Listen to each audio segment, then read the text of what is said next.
उड़ीसा के एक छोटे से गांव भैरवबन अब धीरे धीरे वीरान होने लगा था। यहाँ न बिजली थी, न स्कूल और न ही कोई अस्पताल। इसी वजह से गांव के ज्यादातर लोग इसे छोड़कर शहर की ओर जा चुके थे। अरे रघु भैया, और क्या हाल चाल बताओ।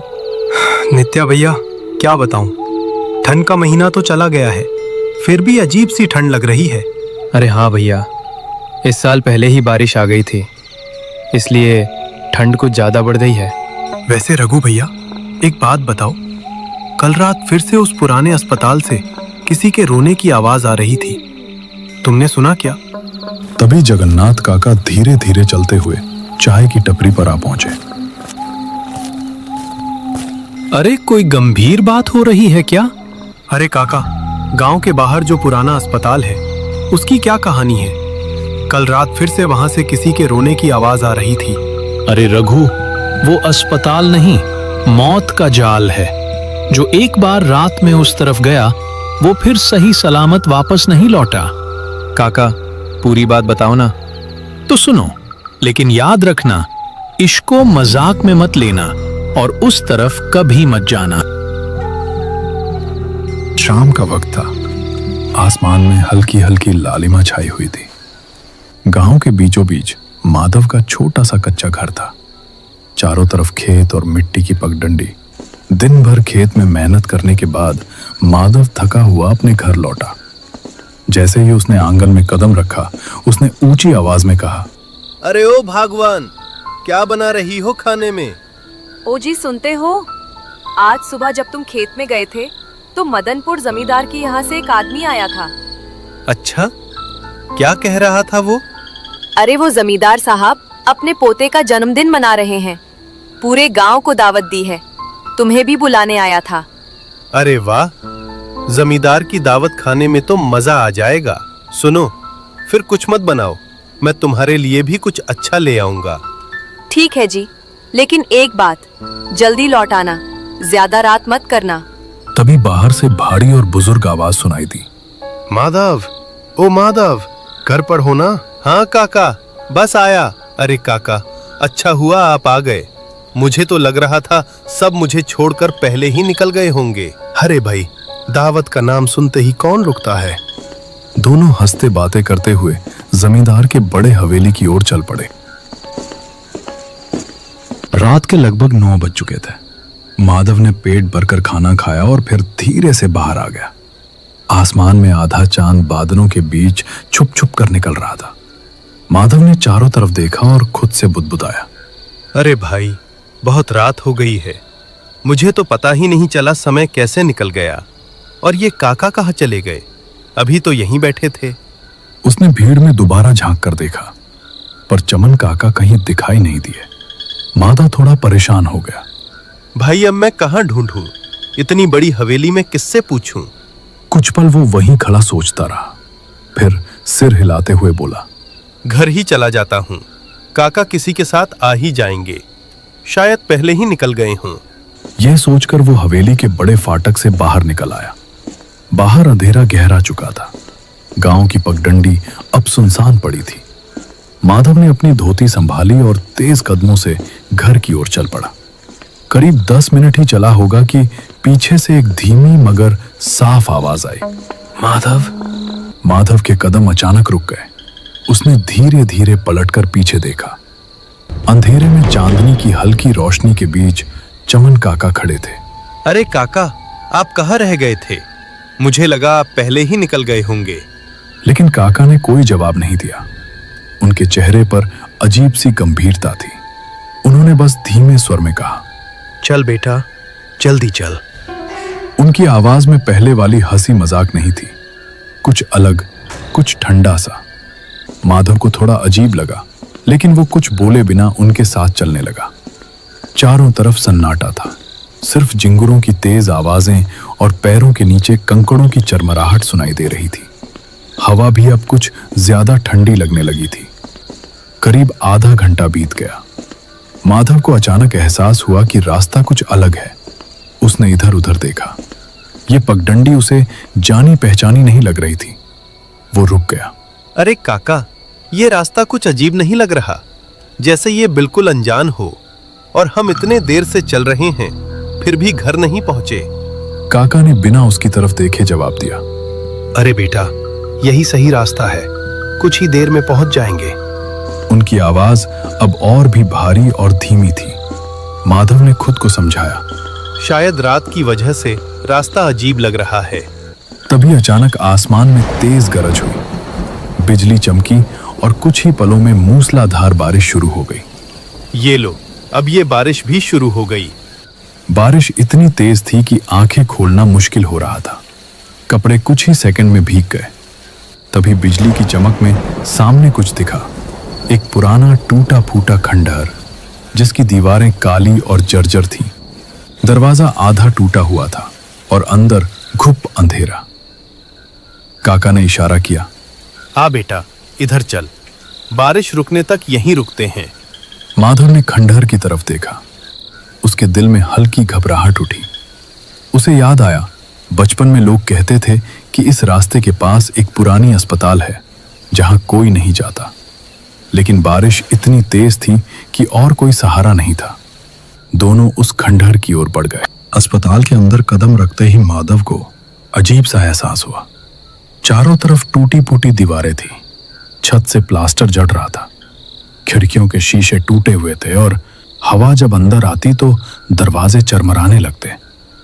अंदर से तेज सड़ांध की बदबू आ रही थी, जैसे कुछ बहुत दिनों से सड़ रहा हो। माधव ने नाक पर हाथ रखा। तभी काका ने कहा, आजा अंदर आ, वहां एक बेड है, वहीं पर आराम कर लेते हैं। माधव चौंक गया। काका को इस जगह के बारे में कैसे पता? ये तो जैसे पहले भी यहाँ आ चुके हों। लेकिन उसने कुछ नहीं कहा। दोनों एक कमरे में पहुंचे। सच में वहां एक पुराना जंग लगा लोहे का बेड पड़ा था। उसके ऊपर फटी हुई गंदी चादर थी। बेटा, तुम यहीं आराम करो, मैं बस हल्का होकर आता हूं। यह कहकर वो अंधेरे गलियारे में गायब हो गए। माधव बेड पर बैठ गया। बाहर तेज बारिश हो रही थी, छत से पानी टपक रहा था। खाना ज्यादा खा लेने और दिन भर की थकान के कारण उसकी आंख कब लग गई उसे पता ही नहीं चला। रात के ठीक 12 बज चुके थे। अचानक तेज बिजली कड़की। माधव की नींद टूट गई। वो घबरा कर उठ बैठा। अरे बाप रे, इतनी रात हो गई। तभी उसकी आंखों के सामने से एक काली परछाई तेजी से गुजरी। माधव का दिल जोर से धड़कने लगा। ये क्या था? और काका कहाँ गए? उसने घबराकर इधर उधर देखा। वो डरते डरते बाहर निकला और आवाज लगाई, काका, ओ काका, कहाँ हो? चलो, बारिश भी रुक गई है, घर चलते हैं। जैसे ही वो बाहर बरामदे में पहुंचा, उसने देखा एक कोने में कोई काली आकृति खड़ी थी, बिल्कुल स्थिर, बिना हिले, बिना बोले। माधव कांपती आवाज में बोला, अरे काका, तुम हो क्या? चलो जल्दी चलो, बहुत रात हो गई है। कोने में खड़ी वो काली आकृति धीरे धीरे हिली। अंधेरे में सिर्फ उसकी 2 हल्की चमकती आंखें दिखाई दे रही थीं। फिर अचानक एक भारी घिसटती हुई आवाज गूंजी। घर? कौन सा घर? यही मेरा घर है और आज से तेरा भी घर यहीं होगा। कमरे का दरवाजा अपने आप जोर से बंद हो गया।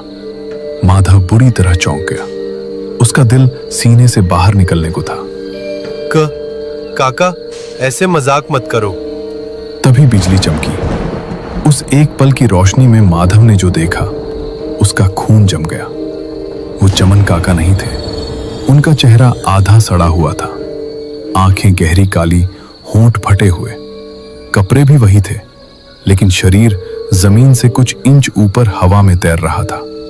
माधव पीछे हटने लगा। नहीं, ये काका नहीं हो सकते।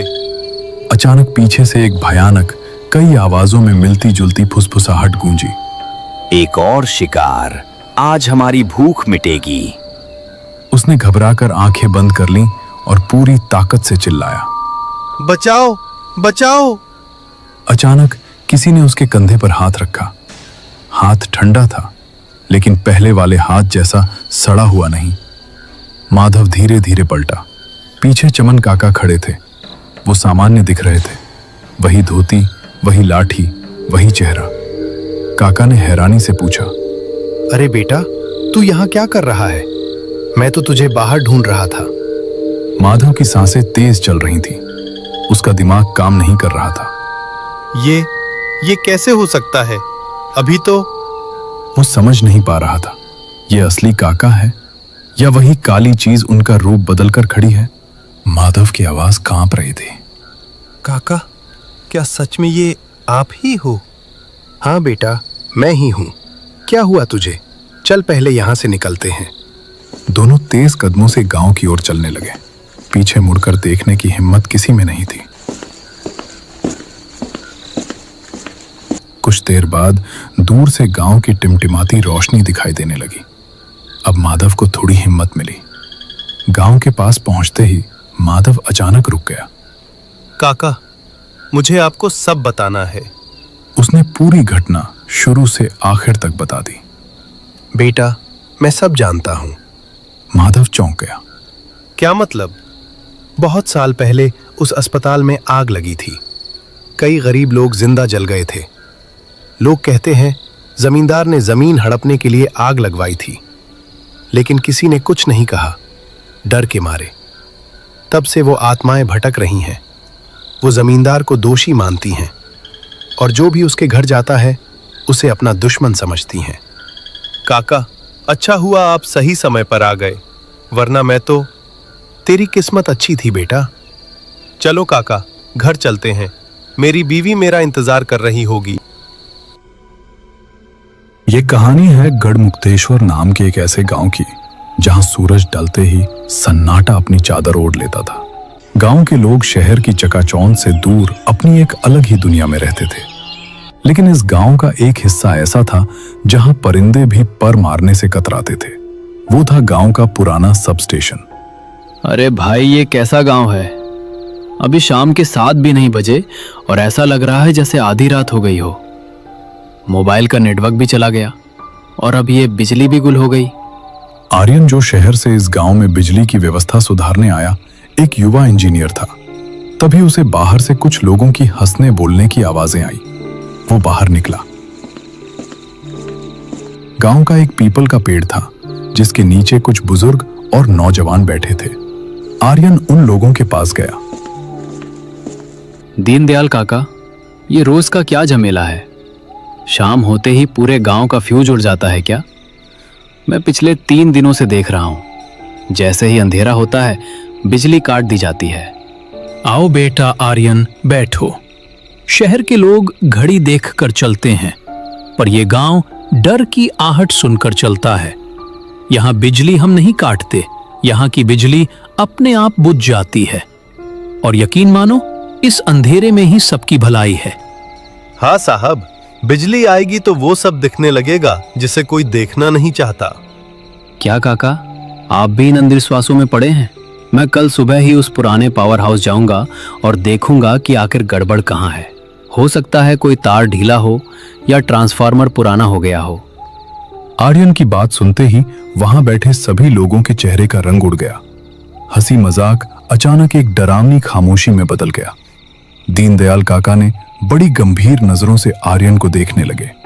बेटा, तुम यहाँ नए हो, इसलिए तुम्हारी बातों का बुरा नहीं मानेंगे, पर एक बात गांठ बांध लो। उस पुराने पावर हाउस की तरफ जाने वाला रास्ता मौत का दरवाजा है। वो रास्ता उस कुएं के पास से होकर गुजरता है जहां सालों पहले एक हादसा हुआ था। वो जगह अब इंसानों की नहीं रही। वहां हवा भी रुक जाती है और परछाइयां अपने आप चलने लगती हैं। काका, मैं यहाँ काम करने आया हूँ, डरने नहीं। कल सुबह मैं वहां जाऊंगा और आप देखेंगे कि शाम को पूरा गांव रोशनी से जगमगाएगा। आर्यन वहां से पैर पटकता हुआ अपने क्वार्टर की तरफ चल दिया। उसे लग रहा था कि गांव वाले आलसी हैं और काम न करने के बहाने बना रहे हैं। उसने अपने कमरे में जाकर दरवाजा बंद किया। बाहर हवा तेज होने लगी थी। खिड़की के पुराने शीशे खड़खड़ा रहे थे। आर्यन ने सोने की कोशिश की, पर उसे बार बार ऐसा लग रहा था जैसे कोई उसके कमरे के बाहर नंगे पैर चल रहा हो, जैसे कोई गीले पैरों से बरामदे में टहल रहा हो। आर्यन उठा, उसने दरवाजा खोला और बाहर झांका। वहां कोई नहीं था सिवाय दूर जलती हुई एक अकेली मशाल के, जो गांव के आखिरी छोर पर धीरे धीरे हिल रही थी। उसे लगा शायद कोई ग्रामीण होगा। वो वापस आकर लेट गया, पर जैसे ही उसकी आंख लगी उसे एक बहुत ही ठंडी फुसफुसाहट सुनाई दी। साहब, क्या आप मेरी मदद करेंगे?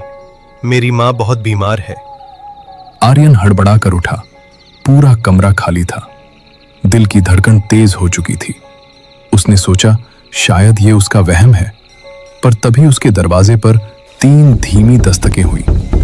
आर्यन बिस्तर पर बैठा हुआ था। तभी दरवाजे पर फिर से वही 3 दस्तकें हुई।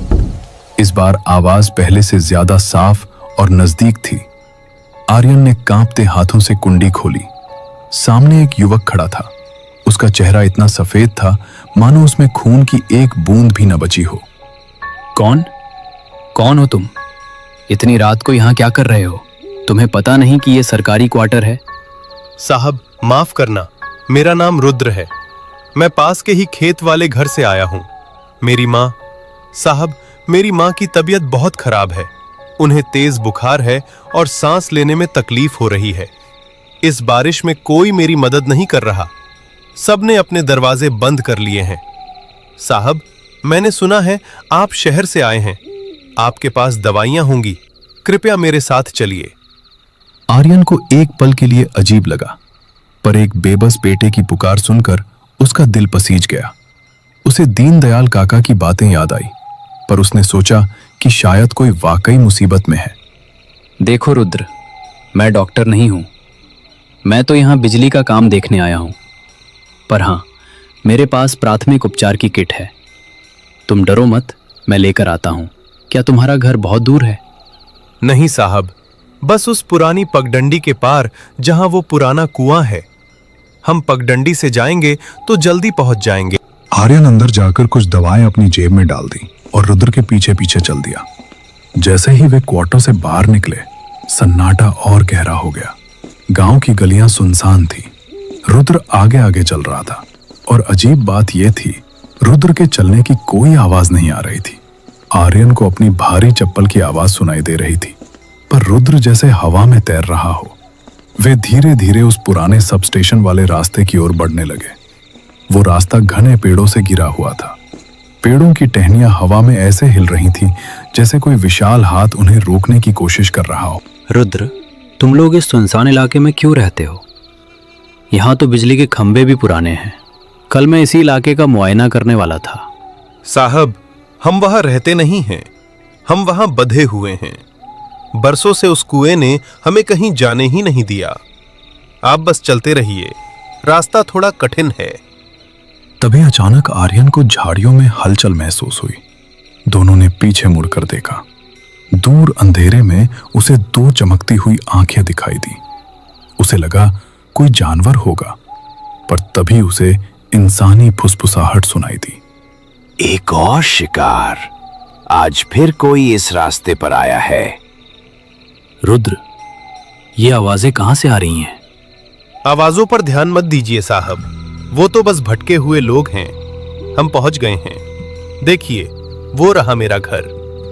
आर्यन ने सामने देखा। एक पुराना घर दिखाई दे रहा था। घर के बाहर एक पुराना बिजली का खंभा टेढ़ा होकर गिरा हुआ था। आर्यन जैसे ही उस घर के आंगन में पहुंचा, उसे एक बहुत तेज सड़न की बदबू आई। ऐसी बदबू जैसे कोई चीज महीनों से वहां मरकर सड़ रही हो। साहब, अंदर चलिए। माँ अंदर इंतजार कर रही हैं। और याद रखिएगा, अंदर जो भी देखें घबराइए मत। वो बस हमारी मजबूरी है। आर्यन का मन कह रहा था कि यहां से भाग जाए, पर उसके पैर जैसे जमीन से चिपक गए थे। अंदर का नजारा देखकर आर्यन के हाथ पैर कांप गए। कमरे के कोने में जहां मकड़ी के जालों और धूल की एक मोटी परत जमा थी, कमरे के अंदर की हवा इतनी भारी और बदबूदार थी कि आर्यन को सांस लेने में भी तकलीफ हो रही थी। वो सड़न की महक अब असहनीय हो चुकी थी। एक पुरानी लकड़ी की खाट बिछी हुई थी, जिस पर एक सफेद चादर से ढकी हुई आकृति लेटी थी। रुद्र, कहाँ हो तुम? यहाँ इतनी बदबू क्यों है? और ये तुम्हारी माँ, क्या ये सो रही हैं? कमरे में कोई जवाब नहीं आया। रुद्र, जो अभी तक आर्यन के ठीक बगल में खड़ा था, अब गायब हो चुका था। तभी खाट पर लेटी हुई उस आकृति में हलचल हुई। चादर धीरे धीरे नीचे खिसकी और एक अत्यंत बूढ़ी औरत का चेहरा सामने आया। उसका चेहरा झुर्रियों से भरा हुआ था, आंखें धसी हुई थी और रंगत बिल्कुल राख जैसी थी। उसने अपनी सूखी और पीली आंखें खोली और सीधे आर्यन की ओर देखा। आ गए बेटा। रुद्र कह रहा था कि शहर से कोई नया साहब आया है जो गांव का अंधेरा दूर करेगा। क्या तुम मेरा अंधेरा भी दूर कर दोगे? आर्यन के गले से आवाज नहीं निकल रही थी। उसके नाखून काले और लंबे थे और उसकी खाल हड्डियों से ऐसे चिपकी थी जैसे वो कोई कंकाल हो। जी जी माँ जी, रुद्र ने कहा कि आपकी तबीयत खराब है, उसे बुलाइए, मैं दवाइयाँ लाया हूँ। दवाई? अब दवाइयों का वक्त गुजर चुका है बेटा। अब तो सिर्फ हिसाब का वक्त है। देखो देखो बाहर उस खंबे को। वो खंबा आज भी प्यासा है। बाहर वही टूटा हुआ खंबा जो रुद्र के घर के बाहर गिरा था, अब अजीब तरह से चमक रहा था। अचानक कमरे की दीवार पर रुद्र की परछाई दिखाई दी, पर रुद्र वहां खुद मौजूद नहीं था। साहब, आप सोच रहे होंगे कि मैं आपको यहां क्यों लाया। ये कोई घर नहीं है, ये एक जेल है। 2 साल पहले जब ये खंभा गिरा था, तब गांव के लोग तमाशा देख रहे थे। किसी ने बिजली काटने की कोशिश नहीं की। मैं यहां तड़पता रहा। मेरी मां मुझे बचाने आई और वो भी इसी नीली बिजली की चपेट में आ गई। आर्यन ने देखा कि बूढ़ी औरत खाट से उठकर बैठ गई थी। तो तुम लोग मर चुके हो? रुद्र, मुझे जाने दो, मेरा इसमें क्या कसूर है? मैं तो बस तुम्हारी मदद करने आया था। कसूर आपका नहीं है साहब, कसूर उस सिस्टम का है जिसने हमें भुला दिया। पर आज रात वो खंभा फिर से जिंदा होगा। उसे एक बलि चाहिए ताकि गांव की बिजली हमेशा के लिए लौट सके। मेरी मां को मुक्ति तभी मिलेगी जब कोई इस खंबे को अपने हाथों से छुएगा और सारा करंट अपने अंदर सोख लेगा। आर्यन समझ गया कि रुद्र उसे बचाने नहीं बल्कि एक रूहानी सौदे के लिए यहाँ लाया है। वो बूढ़ी औरत अब आर्यन के बिल्कुल करीब आ चुकी थी। उसके मुंह से निकलने वाली ठंडी भाप आर्यन के चेहरे को छू रही थी। डरो मत बेटा, बस एक बार उस तार को पकड़ लो, सब ठीक हो जाएगा। सारा गांव रोशनी से नहा उठेगा। क्या तुम एक नेक काम नहीं करोगे? तभी अचानक आर्यन को ऐसा लगा जैसे वो किसी घर में नहीं बल्कि किसी कब्र के अंदर खड़ा है। उसने अपनी आंखें बंद की और जोर जोर से भगवान का नाम जपने लगा। नहीं, ये झूठ है। तुम लोग मुझे मारना चाहते हो, मुझे छोड़ दो। जैसे ही आर्यन ने अपनी आंखें खोली, उसने देखा कि रुद्र और उसकी मां उसके सामने खड़े होकर उसे घूर रहे थे। उनकी आंखें अब पूरी तरह से काली हो चुकी थी। तभी बाहर से एक जोरदार बिजली कड़की और पूरे घर में एक नीली रोशनी फैल गई। आर्यन ने देखा कि रुद्र का हाथ उसकी गर्दन की तरफ बढ़ रहा था। आर्यन की सांसें धौंकने की तरह चल रही थी। वो कमरे के कोने में दुबक गया था। रुद्र का हाथ, जो किसी ठंडी बर्फ की सिल्ली जैसा था, आर्यन की गर्दन की तरफ बढ़ रहा था। कमरे की हवा इतनी ठंडी हो चुकी थी कि आर्यन के मुंह से निकलने वाली भाप उसे साफ दिखाई दे रही थी। वो बूढ़ी औरत खाट पर बैठी बैठी अब किसी बेसुरी आवाज में रोने लगी थी, पर वो रोना दुख का नहीं बल्कि एक भूख का था। रुद्र, रुक जाओ। तुमने कहा था कि तुम अपनी माँ के लिए मदद चाहते हो। क्या किसी बेगुनाह की जान लेना ही तुम्हारी मदद है? अगर तुम मुझे मार दोगे तो तुम में और उन गांव वालों में क्या फर्क रह जाएगा जिन्होंने तुम्हारी मदद नहीं की थी? आर्यन की बात सुनकर रुद्र का हाथ एक पल के लिए हवा में ही रुक गया। उसकी काली आंखों में एक पल के लिए दर्द की चमक दिखाई दी, पर अगले ही पल वो फिर से पत्थर जैसी कठोर हो गई। घर की दीवारों से अब गीली मिट्टी झड़ने लगी थी और खिड़कियों के बाहर वही नीली बिजली अब और तेज कड़क रही थी। साहब, यहाँ कोई बेगुनाह नहीं है। खामोश रहना भी एक जुर्म है। जब मेरा दम घुट रहा था तब सब अपने घरों में दिए जलाकर बैठे थे। आज तुम्हें उस बिजली को महसूस करना होगा जिसने हमारे सपनों को जलाकर राख कर दिया। अचानक घर का दरवाजा, जो अभी तक पत्थर की तरह जमा हुआ था, खुद ब खुद जोरदार आवाज के साथ खुल गया। बाहर के तूफान ने घर के अंदर की धूल को एक चक्रवात की तरह घुमा दिया। आर्यन ने मौका देखा और बिना सोचे समझे रुद्र के बगल से बाहर की ओर भागा। मुझे भागना होगा, यहां से दूर गांव की तरफ। अगर मैं उस कुएं के पास पहुंच गया तो शायद गांव वाले मुझे देख ले। आर्यन बारिश और कीचड़ में फिसलते हुए भाग रहा था। पीछे से उसे रुद्र की डरावनी हंसी और उस बूढ़ी औरत के चीखने की आवाजें सुनाई दे रही थी। वो पगडंडी अब किसी भूल भुलैया जैसी लग रही थी। आर्यन जितनी तेज भागता, उसे ऐसा लगता कि वो वापस उसी पुराने घर के सामने आ गया है। तभी भागते भागते वो उस पुराने कुएं के पास पहुंचा, जिसे गांव वाले यम का द्वार कहते थे। कुआं गहरा और काला था और उसके चारों ओर वही पुरानी बिजली के तार लिपटे हुए थे। आर्यन रुक गया। कुएं के अंदर जहां पानी नहीं बल्कि काले धुएं जैसा कुछ उबल रहा था। आर्यन रुको मत, हमारे पास आओ। यहाँ बहुत शांति है। यहाँ कोई बिजली नहीं, कोई अंधेरा नहीं है।